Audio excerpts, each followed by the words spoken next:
Hi, this is Dennis Snipe, host of the thought-provoking, solution-oriented talk show, daring to make a difference in our communities, entitled Focus Talk. And I'm looking for you to be the next featured guest on Focus Talk. If you're an entrepreneur, an author, community-based organization, artist, or if you're simply daring to make a difference in your community, I need to hear from you. Here's what I need you to do. Send an email to dennis@dennissnipe.com with your name, brief description of what you do, contact number, and why you should be a guest on Focus Talk. I look forward to hearing from you soon. In the meantime, please continue to stay focused.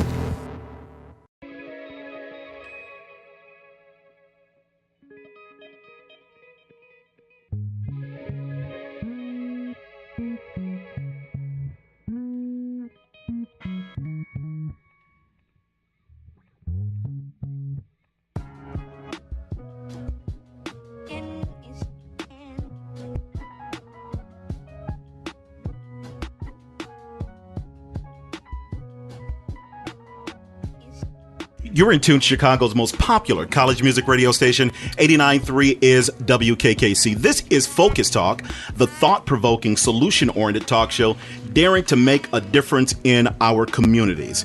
We're talking on a regular basis because the answers really matter. What are we talking about? Well, I'm glad you asked. We're talking about politics, religion, personal development, history, music, and then from time to time, we are spotlighting positive people who are doing positive things right here in the Inglewood community, the Chicagoland area, as well as across the nation.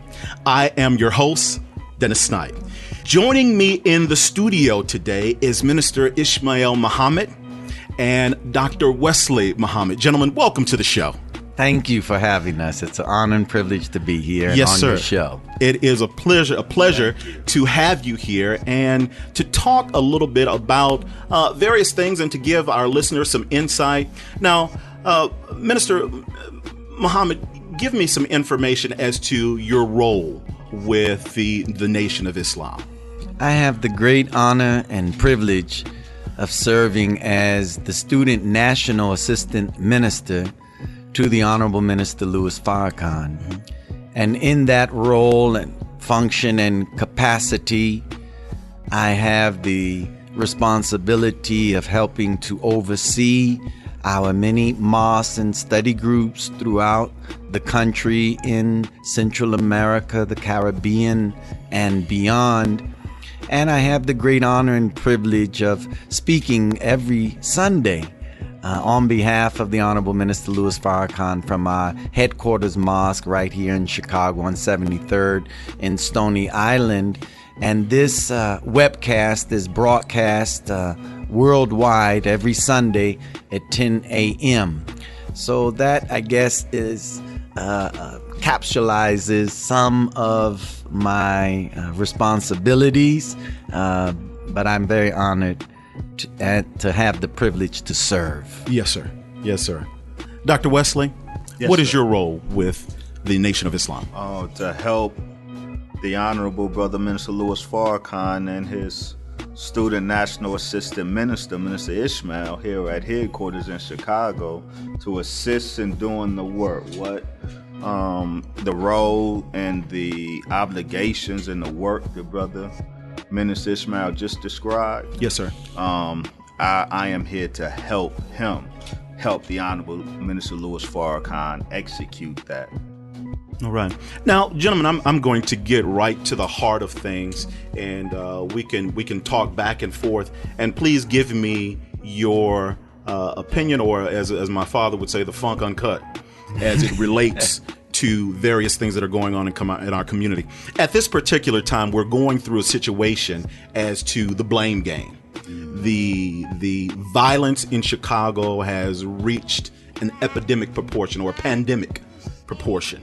And we go through the blame game of the police are saying, well, it's the fault of the parents. The parents are saying that it is the police. The church is saying that it is the decline of the family structure. And we go back and forth on a regular basis. So, gentlemen, what do you say and why? There are a myriad of problems that our community is facing, and all of us that are at the bottom are looking for not only the solution, but the cause of these problems that we are facing and struggling with. But the real cause that has produced these problems are not at the bottom. It's not on the street. It's at the top.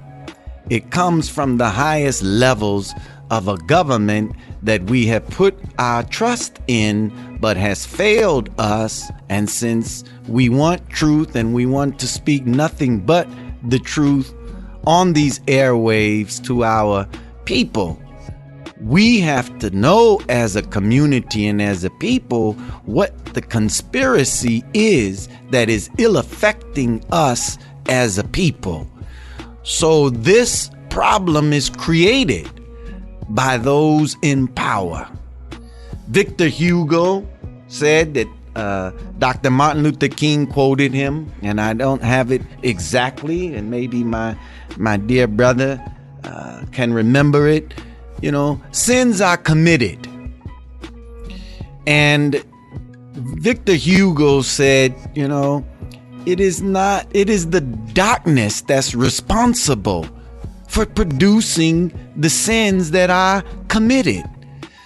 Paul said it like this: we war not against flesh and blood, but against principalities, against the rulers of darkness of this world, spiritual wickedness in high places.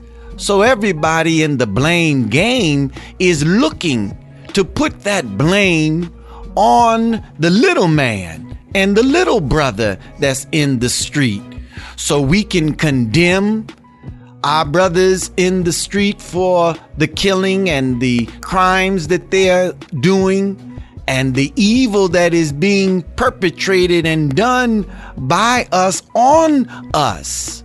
But how are you going to condemn the brother as a gang banger for the things that he's doing on the block, when the biggest gang bangers are governments that are going into foreign nations and taking the resources that belong to the people of those nations, and they justify war and the shedding of innocent blood in the based upon a lie. So all of the trouble that we see America in and the growing hatred for America, particularly out of Islamic Muslim nations, is because of a government's wicked international and foreign policies, and her going into these other nations and exploiting the resources of those nations and making war with the innocent of our planet. So if we want to look at the cause that has produced the effect, it didn't start at the bottom, it started from the top. Indeed.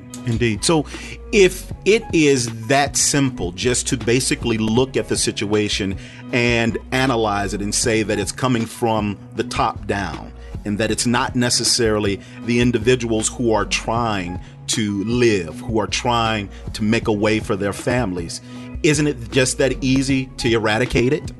Because I'm thinking, and please correct me if I'm wrong, that if we have, and when I say we, I mean the African or the African in America who has been dealing with these issues for so long, to say, well, this is no longer something that I want to be a part of. Why can't we do for self?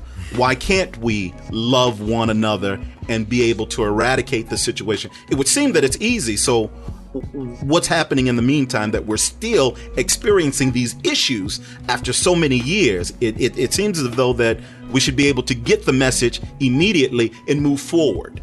It only speaks to the depth and breadth of how we as a people descendants from Africa were so thoroughly destroyed.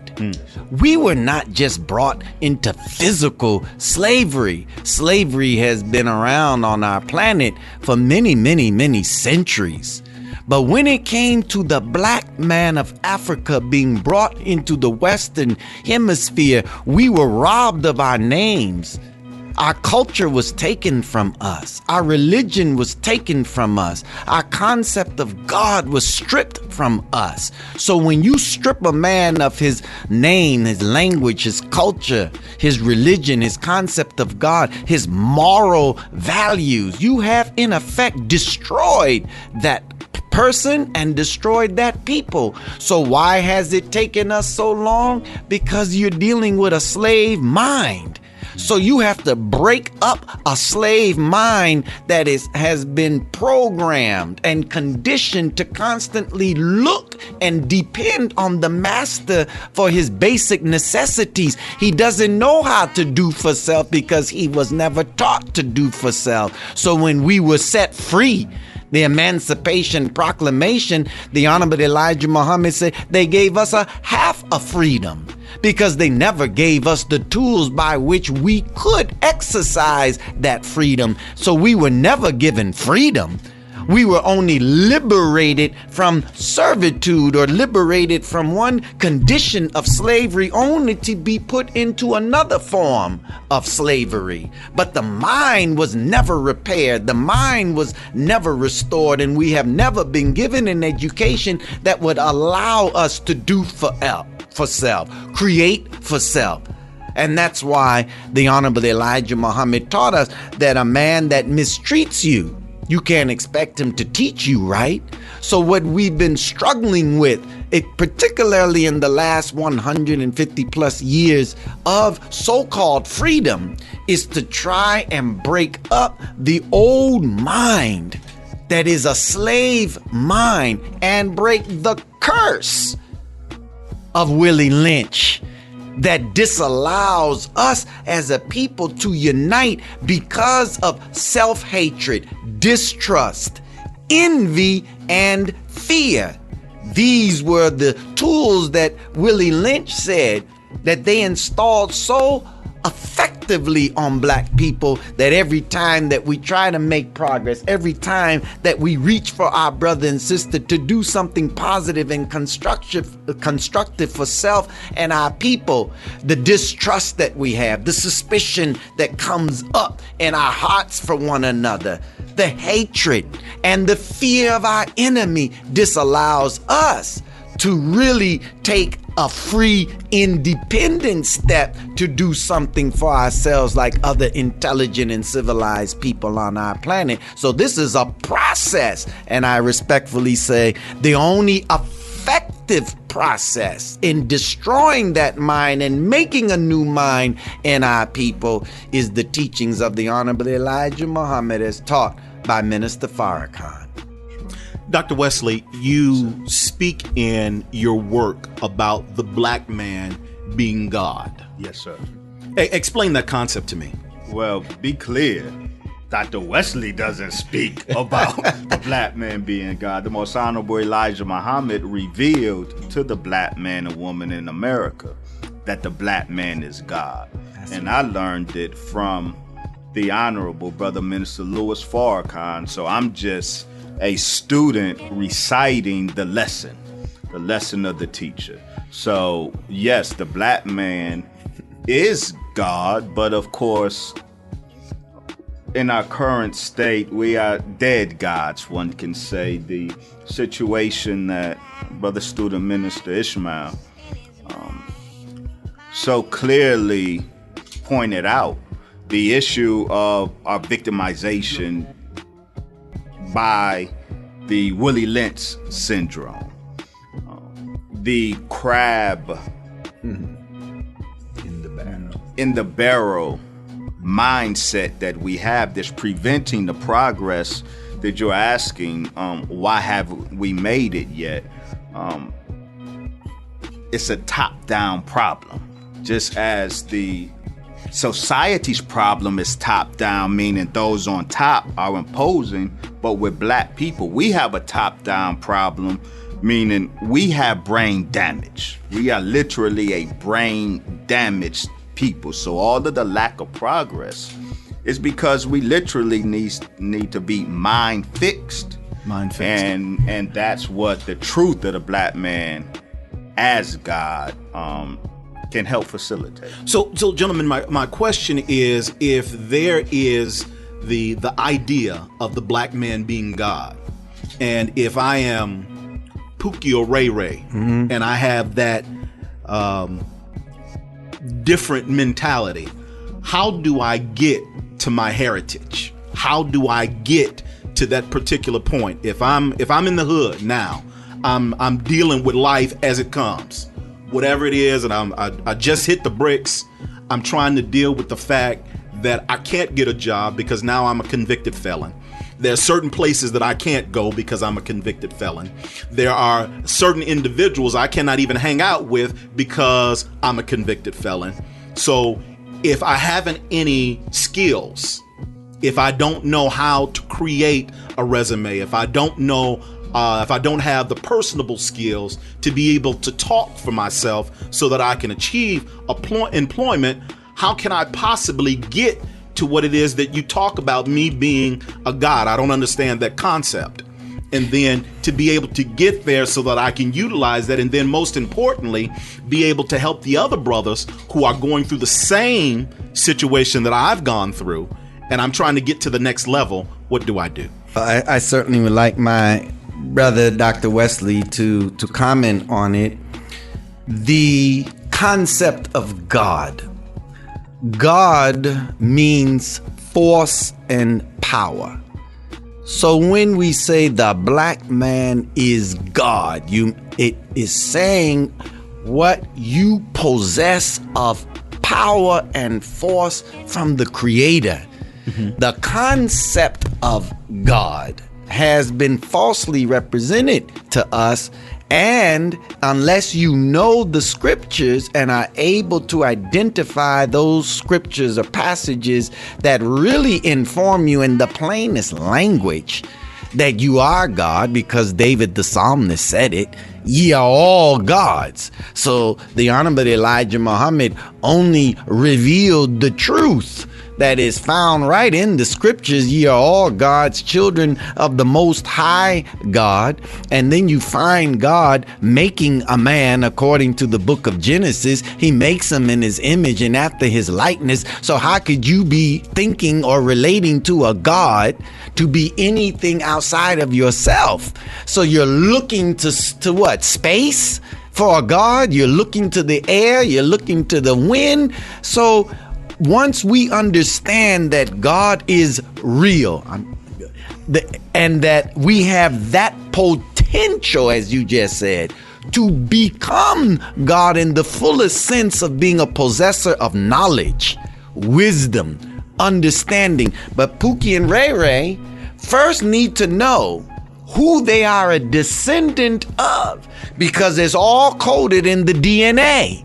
And it's about awakening that consciousness that you may tap into that DNA of your programming that takes you all the way back to the Creator himself. So once I know who I am, now I can begin to unleash and upload programming that's already in my DNA and hard drive. But I got to have the right operating system put in my mind in order for me to open up files that the enemy corrupted. Open up the software that would allow me access to open up many, many windows, but my files were corrupted and my files were deleted, and the enemy put the wrong operating hard drive in my head, so I cannot unleash the power that the God himself has put in me. So it first starts, and I'm gonna let the doctor chime in because I'm getting into the preaching. But the first thing for my brother Pookie and Ray Ray is to know, who are you? The greatest knowledge is the knowledge of self, because once I know who I am, now I can get busy with life's purpose. But I first gotta know who I am. Why are we killing each other like we're killing each other on the streets of Chicago? These are men and women and brothers who don't know who they are and have lost the value of who they are because the world of the enemy has devalued us. Nigga is not a term that we called each other. That's a term that the enemy put on us, and now we use it. And we've endeared each other according to that term. But at the end of the day, who am I? Where did I come from? And where's am I going? That knowledge makes a Pookie and a Ray Ray to begin to access more knowledge, and now to begin to live a constructive life, to be respectful of his brother, respectful of his sister, respectful of his mother and family. That's the knowledge that's missing in the neighborhood. And you can't get it from Kennedy King. You can't get it from Malcolm X. You can't get it from the city colleges, the state colleges. You can't get it from the federal universities. That knowledge you can only access from the Nation of Islam. That's right. That's right. Gentlemen, we must take a break. I don't want to, but I just need to just for a moment. We're going to take a break just for a moment. We will be right back with more Focus Talk on Chicago's #1 college radio station, 89.3 WKKC. Excuse me. That brother Jonathan back here, he was telling me what to say. He was feeding you. He was feeding me. Feeding you from on high. This is Focus Talk with Dennis Snipe on 89.3 WKKC.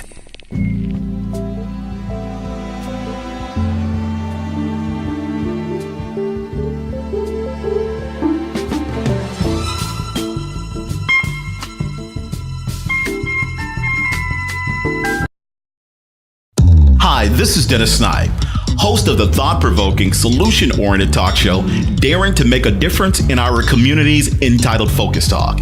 And I'm looking for you to be the next featured guest on Focus Talk. If you're an entrepreneur, an author, community-based organization, artist, or if you're simply daring to make a difference in your community, I need to hear from you. Here's what I need you to do. Send an email to dennis@dennissnipe.com with your name, brief description of what you do, contact number, and why you should be a guest on Focus Talk. I look forward to hearing from you soon. In the meantime, please continue to stay focused.